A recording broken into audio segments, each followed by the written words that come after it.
Que la paix soit avec vous. Aujourd'hui, on va parler de la prière, dans la Torah, l'Évangile et le Coran. Traditionnellement, les Juifs prient debout, les chrétiens prient assis, et les musulmans prient à la fois debout et face contre terre. On va s'intéresser à ce qui relève des livres sacrés, pour voir ensemble si les traditions actuelles sont conformes à l'écriture. Je vais vous demander de faire un travail de réflexion et d'ouverture d'esprit dans cette vidéo.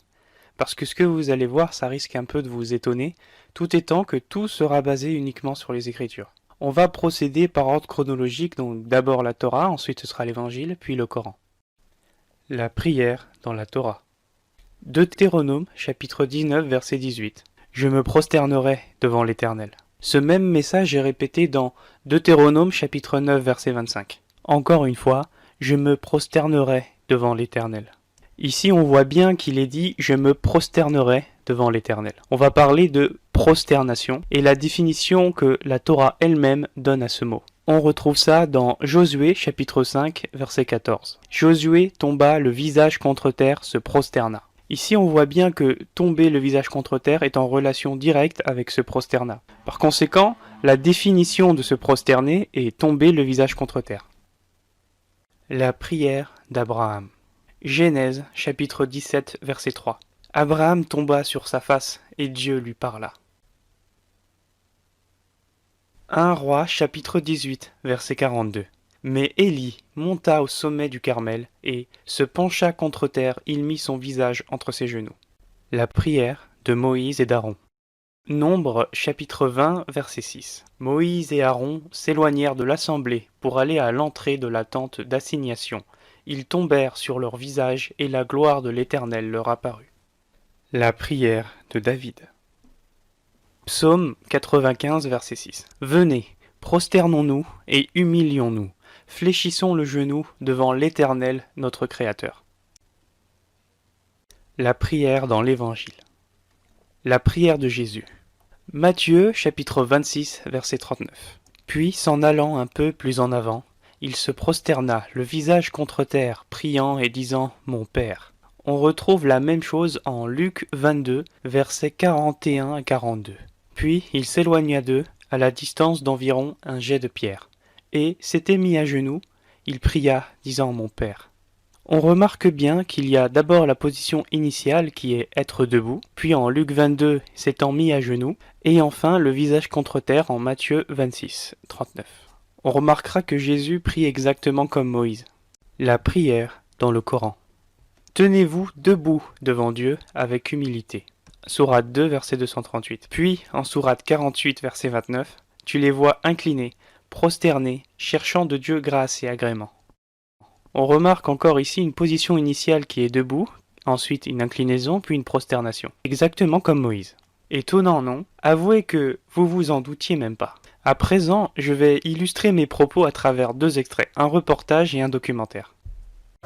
De l'extérieur, il n'y a pas de doute. Cet édifice est une synagogue située dans la localité de Matzliar, dans la périphérie de Tel Aviv. Une synagogue un petit peu particulière, puisqu'ici les fidèles doivent ôter leurs chaussures avant d'y pénétrer. Et à l'intérieur, c'est à s'y méprendre. Des tapis ont remplacé les sièges, car les Juifs qui viennent prier ici ont pour coutume de le faire à même le sol, en s'agenouillant et en se prosternant.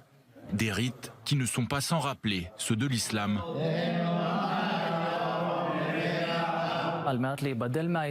Aux alentours de 700 ans après Jésus-Christ, pour se différencier de l'islam, le judaïsme rabbinique a décidé de ne pas continuer à prier comme les musulmans et que la prière se ferait donc désormais de façon assise et plus en se prosternant. Bienvenue dans l'une des 10 communautés juives karaïtes que compte Israël, un courant du judaïsme reconnu par l'État qui s'oppose pourtant au courant rabbinique. Alors que ce dernier domine largement le judaïsme depuis plusieurs siècles, les juifs karaïtes auraient représenté jusqu'à 40% de la population juive mondiale jusqu'au Xe siècle de notre ère.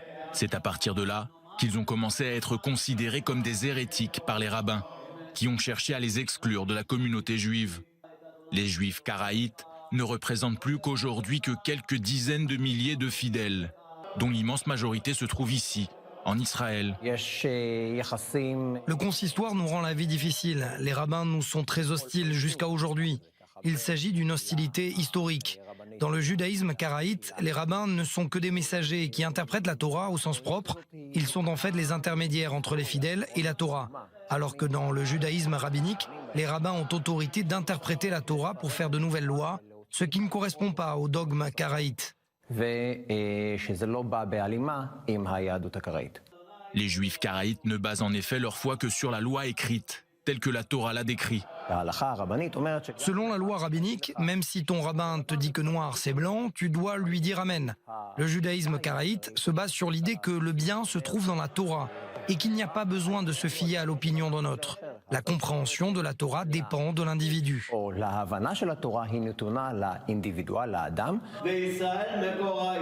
De son côté, le judaïsme rabbinique accorde davantage d'importance à la loi orale. Une loi orale interprétée par des hommes qui n'a donc rien de divin, selon le judaïsme karaïte. On peut tout à fait considérer le judaïsme karaïte comme le judaïsme originel, qui conserve les premières traditions du peuple d'Israël depuis toujours, jusqu'à aujourd'hui. Le judaïsme karaïte, c'est en fait le diamant dans la couronne. Le documentaire.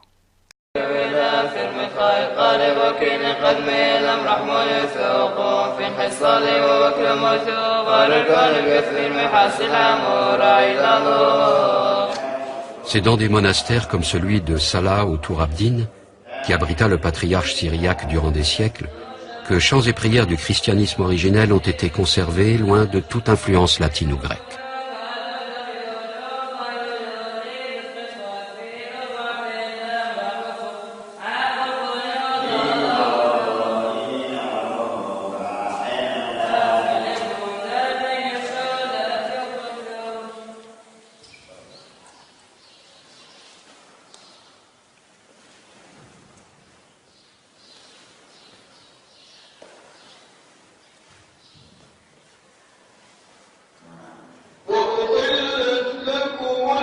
À partir de 630, les Arabes musulmans envahissent le Moyen-Orient.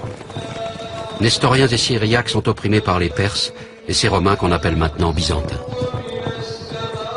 Ils accueillent donc à bras ouverts les Arabes qui vont très facilement fonder un empire s'étendant de l'Inde à l'Espagne. Nestoriens et Syriaques les connaissent bien car ce sont des Sémites comme eux. Depuis des siècles, il y a de nombreuses églises en Arabie et plusieurs tribus arabes sont chrétiennes. Cet islam qui reconnaît Jésus et les prophètes ne leur semble pas très différent de leur religion. La paix s'installe dans la région et la prospérité revient pour tous.